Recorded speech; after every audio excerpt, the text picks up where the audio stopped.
እነሱ እናንተን በምን አፍዝዘው አደንዝዘው ነው ልጆቹን ፈተው የወሰዱት?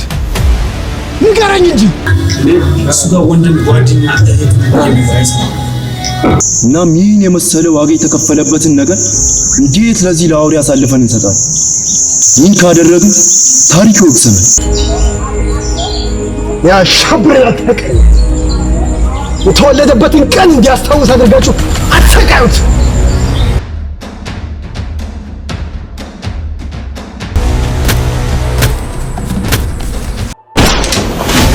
የሚክደኝ ካለ መቃብሩን ቆፍር።